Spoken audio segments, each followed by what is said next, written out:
بسم اللہ الرحمن الرحیم۔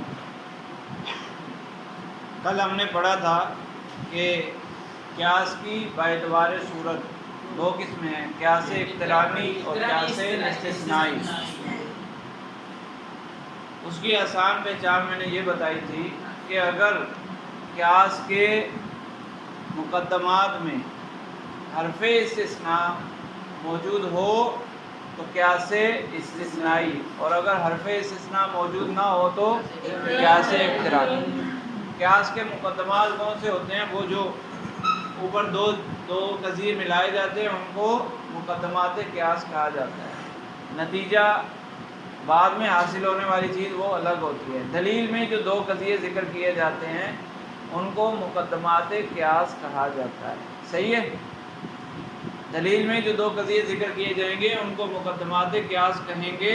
تو ان مقدمات قیاس کے اندر اگر حرف استثناء موجود ہے تو قیاس استثنائی، اور اگر حرف استثناء موجود نہیں ہے تو قیاس اقترانی۔ تو یہ جو دو مثالیں تھیں ہمارے پاس، ان کانت الشمس طالعۃ فالنہار موجود، یہ ایک قضیہ ہے، اور لیکن الشمس طالعۃ یہ دوسرا قضیہ ہے۔ دونوں کو ملایا گیا، ادھر ہو جائے، دونوں کو ملایا گیا، دلیل بن گئی۔ یہ دونوں مقدمات قیاس ہیں، ان کو ملایا گیا تو یہ دلیل بنی۔ نتیجہ حاصل ہوا کہ النہار موجود۔ تو مقدمات قیاس کے اندر حرف استثناء لیکن موجود ہے۔ جب لیکن موجود ہے تو اس کو کہیں گے قیاس استثنائی۔ جی، اس کو قیاس استثنائی بولتے ہیں۔ اس کو الگ الگ دو قضیے جو الگ الگ ہیں، یہ مقدمات قیاس، مقدمہ صحیح ہے، ایک مقدمہ یہ دوسرا مقدمہ، دونوں ملے تو قیاس بن گیا۔ قیاس بنا، دلیل بنی، یعنی کہ قیاس اور دلیل ایک ہی بات ہے۔ تو یہ دلیل بن گئی اور اس دلیل سے دعویٰ ثابت ہو گیا، نتیجہ نکل آیا۔ صحیح ہے؟ تو اس دلیل کے اندر حرف استثناء چونکہ موجود ہے تو اس کو کہیں گے قیاس استثنائی۔ اور دوسری مثال جو ہے کلو انسان حیوان کلو حیوان حساس، یہ دو مقدمے ہوئے، دو قضیے ہیں، دو مقدمے ہیں، ان کو ملایا گیا تو قیاس تیار ہو گیا، دلیل تیار ہو گئی۔ اس دلیل کے ذریعے ہمیں ایک نتیجہ حاصل ہوا، اس دلیل کے ذریعے ہمیں ایک نتیجہ حاصل ہوا، لیکن اس دلیل کے اندر کوئی حرف استثناء ہے؟ اس دلیل کے اندر، ان مقدمات کے اندر کوئی حرف استثناء موجود نہیں ہے، تو اس لیے اس کو کہیں گے قیاس اقترانی۔ نتیجہ کیسے آئے گا وہ تو آگے ذکر ہوگا نا کچھ نہ کچھ، ابھی بس یہ دیکھیں کہ مقدمات کے اندر حرف استثناء ہے یا نہیں ہے۔ نتیجہ کیسے آیا وہ آگے بتائیں گے۔ جی، تو وہ قیاس اقترانی ہو گیا۔ لیکن موجود ہے نا، لیکن میں نے کل بتایا تھا کہ لیکن استعمال ہوتا ہے منطق میں، حرف استثناء لیکن استعمال ہوتا ہے، اور دیگر جگہوں پر بھی لیکن کے علاوہ الا وغیرہ بھی استعمال ہو سکتا ہے۔ ٹھیک ہے؟ ویسے تو آپ عبارتوں میں پڑھتے ہیں تو استثناء کے لیے سب سے زیادہ استعمال کیا ہوتا ہے؟ الا استعمال ہوتا ہے نا، تو منطق کے اندر جو استعمال ہوتا ہے وہ لیکن ہے۔ ہاں، تو لیکن انہی میں سے تو ایک ہے، نحو میں جو 10 لکھے ہوئے ہیں تو انہی میں سے ایک لیکن بھی تو ہے۔ آ سکتے ہیں لیکن زیادہ استعمال کون ہوتا ہے؟ لیکن منطق میں لیکن استعمال ہوتا ہے، دیگر جگہوں پر الا استعمال ہوتا ہے۔ صحیح ہے؟ استثنائی کہیں گے، کیونکہ استثنائیٌ کا مطلب کیا ہے؟ استثناء والا۔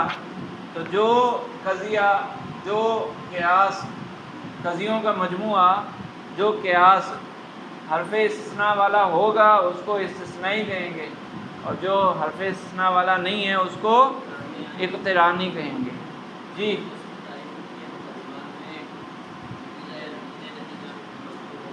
یہ ہم نے کب پڑھی؟ لکھی ہوئی ہے تو ابھی وہاں تک پہنچے ہیں۔ جی، یہی سوال ہے تو وہ پڑھیں گے نا بھائی ابھی۔ میں اس کو چھوڑ کے آگے نکلا ہوں؟ ابھی تو میں نے آسانی کے لیے، چونکہ یہ آسان بات ہے نا، اس لیے پہلے یہ بات رکھی تھی، پھر کتاب والی بات اس کے بعد ہے۔ قیاس اقترانی اور قیاس استثنائی کی پہچان بالکل آسان یہ ہے، ایک چھوٹی سی بات ہے کہ اگر حرف استثناء ہے تو استثنائی، اگر نہیں ہے تو اقترانی۔ سمجھ آ گئی؟ جو کتاب میں لکھی ہے وہ یہ ہے کہ نتیجہ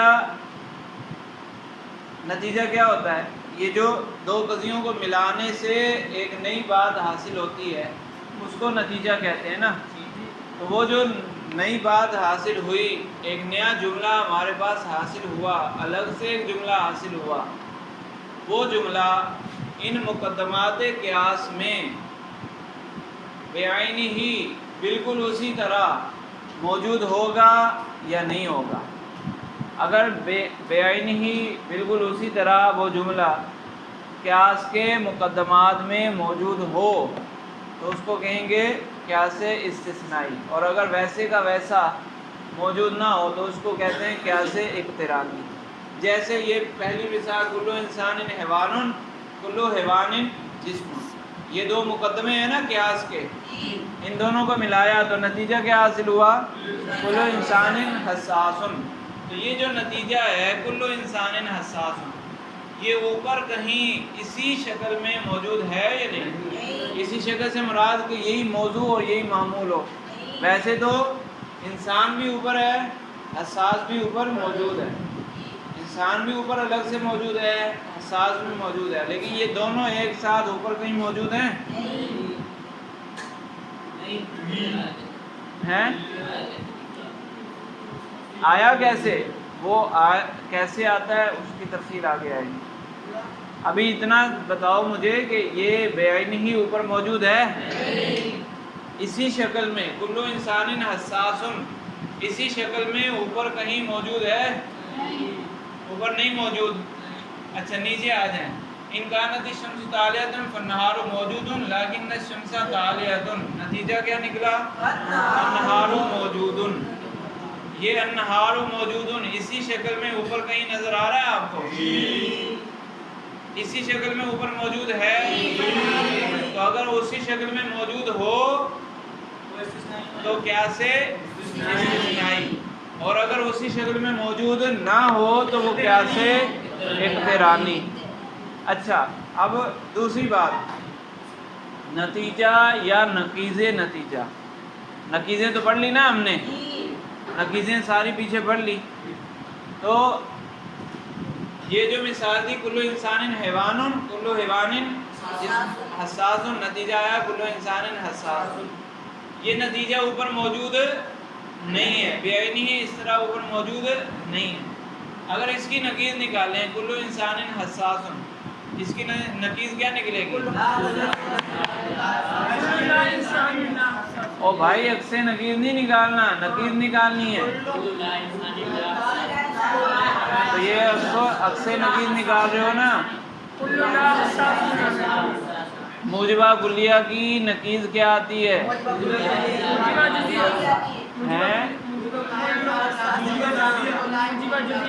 تھوڑا سا کتاب میں دیکھ لو۔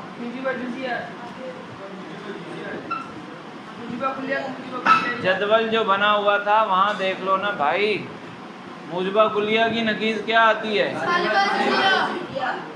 تو سالبہ جزیہ کیا آئے گی؟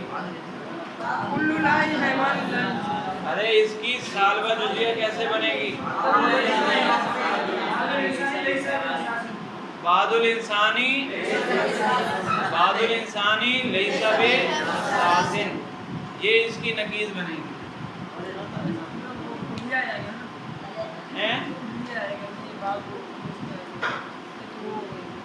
موجبہ کلیہ کی نقیض کیا آتی ہے؟ بعض الانسانی لیس بحساس، یہ نتیجہ تو اوپر موجود نہیں ہے، اس کی نقیض اوپر کہیں موجود ہے؟ تو نہ نتیجہ اوپر کہیں موجود ہے اسی شکل میں، نہ اس کی نقیض اوپر کہیں موجود ہے۔ نہ نتیجہ اوپر کہیں موجود ہے، نہ نتیجے کی نقیض اوپر کہیں موجود ہے۔ اچھا دوسری مثال،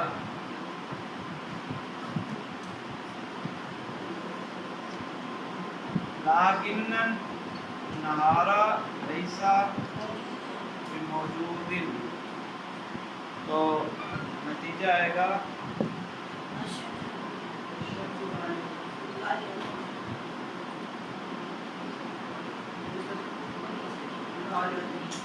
ان کانت الشمس طالعۃ فالنہار موجود، پہلا قضیہ، پہلا مقدمہ۔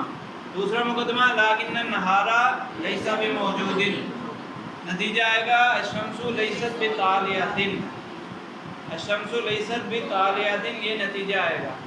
اب یہ مجھے بتاؤ کہ الشمس لیست بطالعۃ اوپر کہیں موجود ہے؟ یہ بعین ہی اوپر کہیں موجود ہے؟ اور اگر اس کی نقیض نکالے تو نقیض کیا نکلے گی؟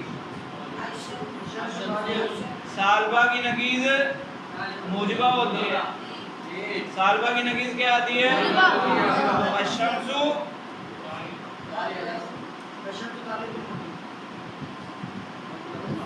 نتیجہ تو اوپر موجود نہیں ہے، نقیض نتیجہ موجود ہے۔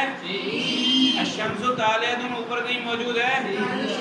اوپر موجود ہے، تو نتیجہ یا نقیض نتیجہ اوپر موجود ہو تو اس کو کہتے ہیں قیاس استثنائی، اور اگر نتیجہ یا نقیض نتیجہ اوپر موجود نہ ہو تو اس کو کہتے ہیں قیاس اقترانی۔ ہاں ہم نے اس کی کب بات کی کہ یہ سچا ہے یا جھوٹا ہے؟ ارے اس کی بات کی ہے، ہم صرف یہ دیکھ رہے ہیں کہ وہ نتیجہ اوپر موجود ہے نہیں ہے۔ پھر دوسری بات دیکھ لو کہ نقیض نتیجہ اوپر کہیں موجود ہے نہیں ہے، تو یہ کون سا قیاس ہوا؟ قیاس اقترانی۔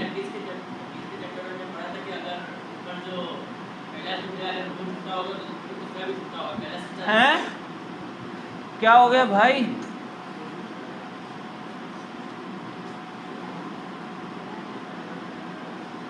آگے دوڑ پیچھے چھوڑ کا یہی نقصان ہوتا ہے، پیچھے والا ذہن میں ہو۔ تناقض میں ہم نے پڑھا تھا کہ ایک کا سچا ہونا دوسرے کے جھوٹے ہونے کی دلیل بن جائے، اور ایک کا جھوٹا ہونا دوسرے کے، نہ دونوں ایک ساتھ سچے ہو سکتے ہیں اور نہ دونوں ایک ساتھ جھوٹے ہو سکتے ہیں۔ تو جب ہم نے کہہ دیا کہ یہ نتیجہ ہے یہ نقیض نتیجہ ہے، تو دونوں میں سے ایک تو لازمی جھوٹا ہوگا، تو اس کی تو بات کر ہی نہیں رہے ہم۔ جھوٹا تو ہونا ضروری ہے، ایسا تو ہو ہی نہیں سکتا کہ دونوں ہی سچے ہو جائیں یا دونوں جھوٹے ہو جائیں۔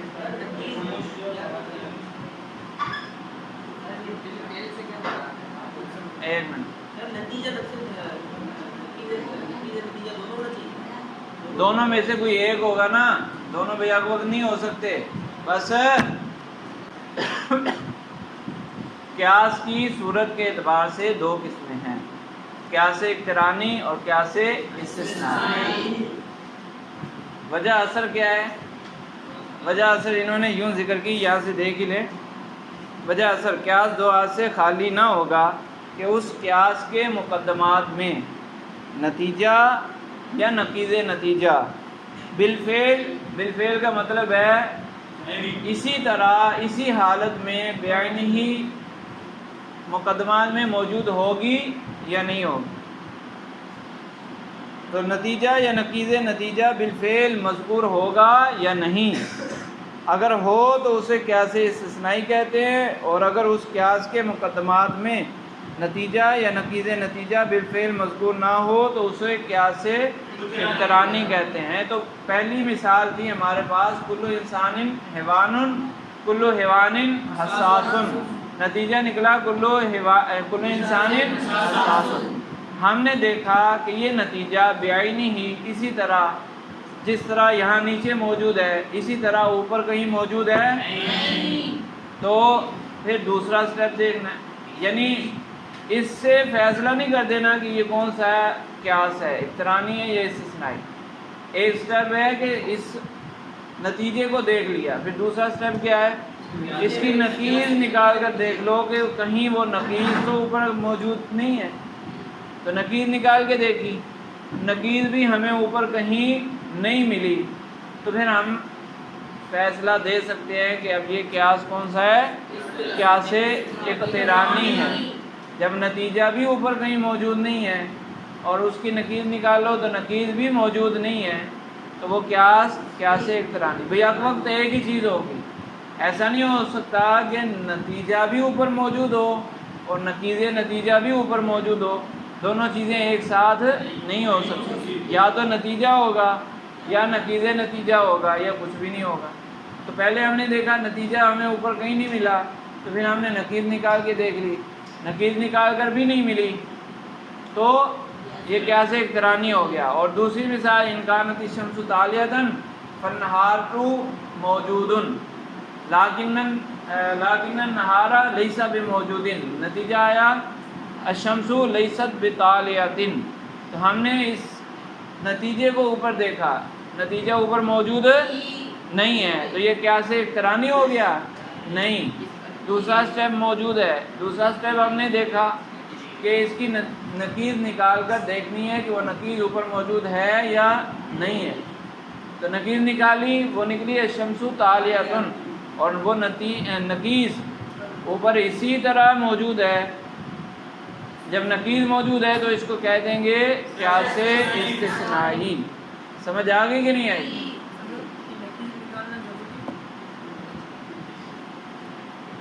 جب فیصلہ کرنا ہو نا کہ یہ کون سا قیاس ہے، قیاس اقترانی، قیاس استثنائی، اگر نتیجہ اوپر نہیں مل رہا تو پھر نقیض تو نکالنی پڑے گی، لیکن اگر نتیجہ ہی اوپر مل گیا، نتیجہ ہی ہمیں اوپر مل گیا، جیسے اسی مثال کو میں نے پہلے لکھا تھا، تو نتیجہ اگر اوپر مل گیا تو پھر نقیض نکالنے کی ضرورت نہیں ہے، تو اسی وقت فیصلہ ہو جائے گا۔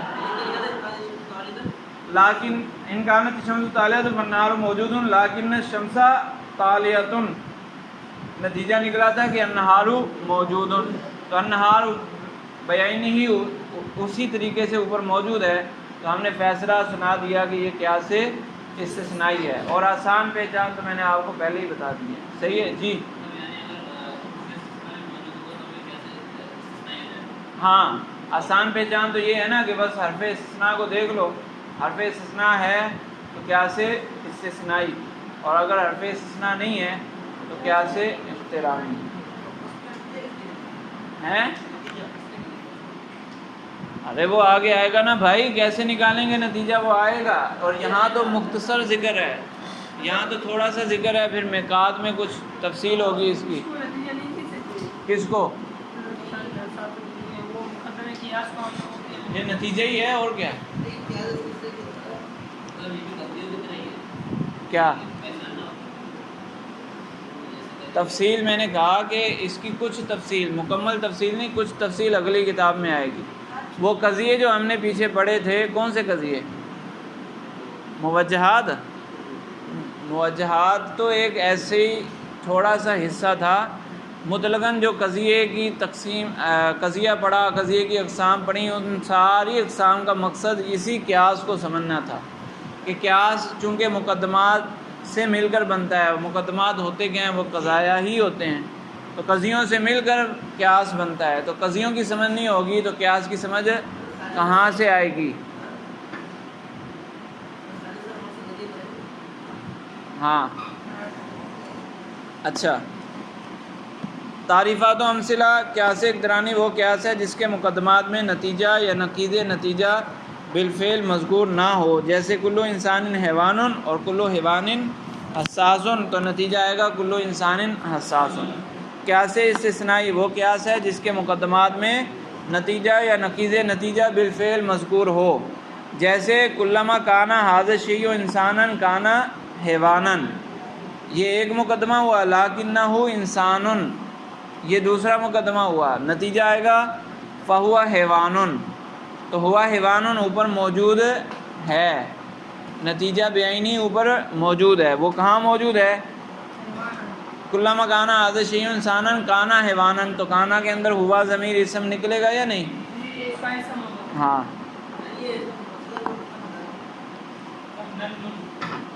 جب جب یہ چیز انسان ہوگی حیوان بھی ہوگی، لیکن وہ انسان ہے تو حیوان بھی ہے۔